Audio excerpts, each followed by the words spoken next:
In this video, I'm sharing experience of planning and going on what was an amazing tour of Italy by train in June 2026 travelling as a couple starting in South Wales in the UK. So I'm going to be covering options for Interrail or Eurail passes, what that covers and doesn't cover, and how to make reservations. I'll show our itinerary and share our experience of the train services, and also mention how you actually use the pass to travel. So you need to head to eurail.com.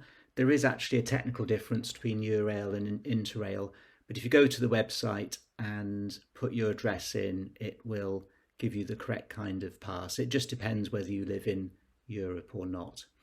So an Interrail or Eurail pass gives you free travel service on trains across Europe.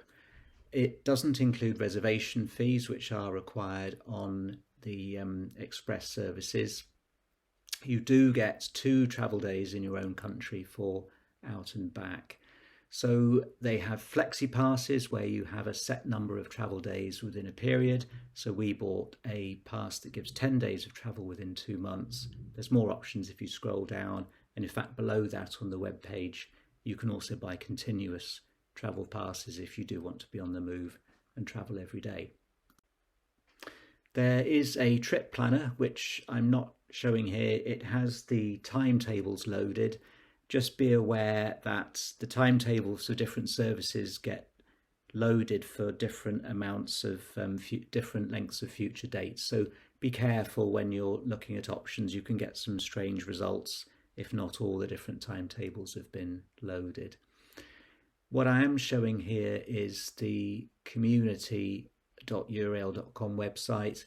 There's some great Q&A that people have written here. I'd very much suggest look at the pinned answers to questions about booking and making reservations. We did book well ahead. I think the sleeper in Eurostar, we booked 6 months ahead. GGV, I think it was 4 months ahead. There is a fee if you book reservations directly on the Eurail website. I would recommend doing so though, because the support, if you need it, we found to be very good. The exception I would suggest is if you are using the sleeper services, there are different configurations, whether you have a private cabin, you may be wanting to just share with one other travel companion. So for the Italy sleeper service in this case, I would suggest go direct to Trenitalia, which is the national Italian rail website. So this was our itinerary. So we did use fast services to get to Italy quite quickly, as we wanted to spend most of our time on this trip in the country of Italy.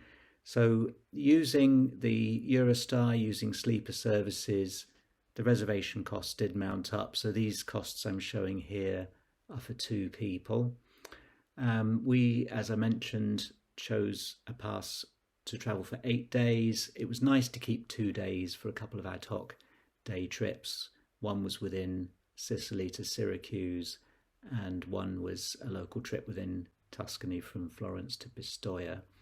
Just to mention that a single train service that crosses midnight is counted as 1 day of travel. So if you have a sleeper, the portion of the journey which moves into the next day is only counted as 1 travel day. So we actually chose first class passes. It was nice to get the extra space, legroom and comfort of first class on most of the services. In GWR in the UK, you get a complimentary hot drink. So it was quite nice to just get a little bit of extra services for our money. If you use Eurostar, then you'll be departing from St Pancras. So that was a really smart train station, lovely old building. Nicer than airport, but I would say only just. There aren't the big queues for security, but you still do have to go through the bag scanners, passport control and so on. If you have a first class pass, you get the so-called Eurostar Plus service. That's very nice. I don't know if it's different seats, but you get what was a really nice meal with wine, attentive service. You'll get your coffee or tea refilled during the journey, which was, again, nice to have something extra for the journey. So I already mentioned we wanted to get down to Italy pretty quickly and spend most of our time there. So our option was the TGV from Paris down to the south coast of France. It was Paris to Nice via Marseille. It was a really quick service. So it's a dedicated high speed line, really smooth journey. I think within 3 hours of leaving Paris, you're on the Mediterranean coast in Marseille, which is amazing. The TGV line has been in operation for quite a few decades, so they're not super new trains, but there's plenty of space. They're double deckers. So again, in first class, we had lots of legroom, lots of arm room, and you can order food and drink paid for at your seat from a reasonable menu.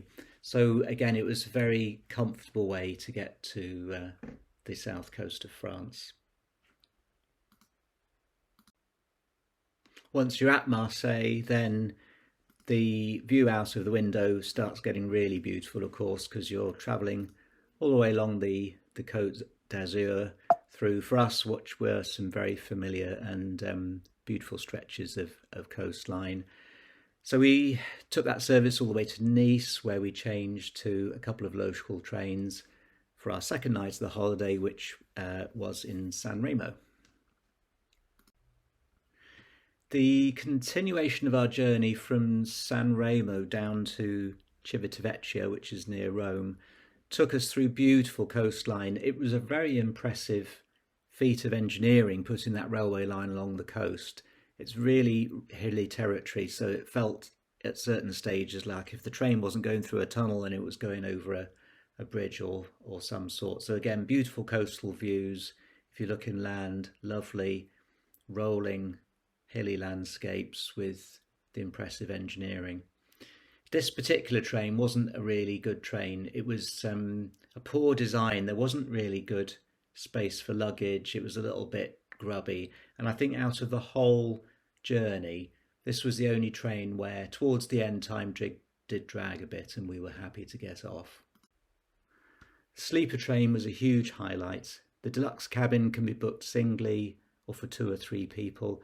If more than one person, you'll need to use the ladder to access an upper bunk. You get clean laundry, a sheet, pillow slip, towel, all hygienically packed in plastic. There's a wash basin in the cabin, toilet at the end of the carriage. It's an old train, it's pretty frayed, it shows its age. The toilet actually goes into a hole straight down to the track.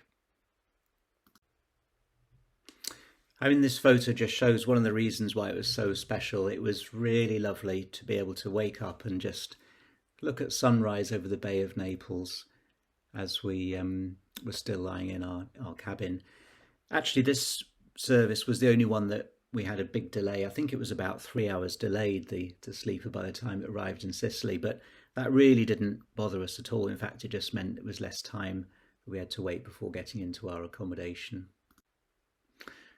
Through an amazing feat of engineering, the sleeper train actually goes onto this boat that you can see in the top left picture. So the train is split into 2 and is loaded onto the boat. You'd be able to stay in your cabin if you wanted to, or you can just go up onto a restaurant or stand on deck. It's a short crossing across the Strait of Messina from the mainland onto the island of Sicily. You can actually see this photograph was taken from the mainland, and there's the Isle of Sicily in the distance. So it's not a long crossing. The train line along Sicily is a single track. It pretty much, for the route we were doing at least, hugs the coast. So you do get beautiful bays and coastal views from the window of the train at a nice leisurely pace. So having taken exactly the same sort of sleeper train from Sicily up to Florence, our onward journey from Florence was on the Italian high-speed service, the Frecciarossa. I can highly recommend that. These are really super new trains. This would be a good alternative to the sleeper, actually, because there are some high-speed lines through Italy.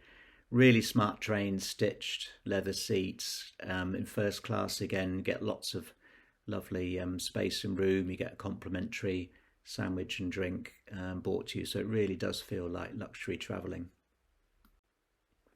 So I didn't highlight that on the itinerary, the quickest way for our travel back through Switzerland from Como would have been to take the express train all the way up to Zurich and then pick up the Zurich to Paris TGV. So the reason for that initially was that they limit the amount of reservations they make available to holders of Eurail or Interrail passes. That turned out to be a massive blessing in disguise, because what we did is cut off the triangle and take local services through until we could pick up the TGV just inside France at Mulhouse. And that meant we just had a stunning train ride along Lake Lucerne in what were the nicest trains of the whole trip. The interior of the Swiss train, just a local service, felt like some sort of luxury Scandinavian sort of designer living area in your home. It was really just beautiful, and coupled with the amazing scenery through the window, this was probably the best ride we had the whole trip. So I'll say, actually, apart from the long delay I mentioned on the outward sleeper service to Sicily, in this whole itinerary that I'm describing, all the trains were on time or close to on time. Certainly we made all connections and didn't have any of our plans disrupted. So on to how you actually use the pass. So a paper ticket is still possible, but we did everything electronically. It does mean that you're completely dependent on your own mobile phone. You download an app, it's called Rail Planner. There's a how-to on the Eurail website. If you do save an itinerary on the website, there's some sort of technical error at the moment. It doesn't get carried across into the app, but it's very straightforward. So on this screenshot of the app, each day you can just press on Plan My Journey. You can then search for the service that you've planned to use already, and then in the next view you'll see there's a little slider. You can just slide the slider across. It'll check that you definitely do want to use up one of your travel days, and then it'll make you a ticket. So once it's made a ticket, you just get a little button to show what's a 2D barcode ticket, and that's what you need to show on the train. The reservations that you've made, if you're using services that require reservations, need to be shown separately. So show your barcodes on your phone from emails or confirmations from that, or print out your reservations for that purpose. So I hope that's been an interesting and useful video for anyone planning a trip. We certainly really thoroughly enjoyed this trip. We found it much more relaxing travelling by train than flying or a road trip. Train stations are in city centres, so you get straight there. You don't have to have a tiresome transfer from an out-of-city airport. Of course, you get amazing views from the window as you travel along, and it is a low-carbon means of travel. So just to reiterate, the Interrail Pass does give you your ticket that you can use on trains without reservations. We chose to use express services and sleeper trains with reservation fees, but if you were travelling on a budget, then you don't need to incur those fees if you select trains without needing reservations. Accommodation and activities could be a whole another video. I'll just mention briefly, we did book all our accommodation ahead, either hotels or apartments, and generally we stayed close to the railway stations for convenience. And hope you all have fun planning your next adventure.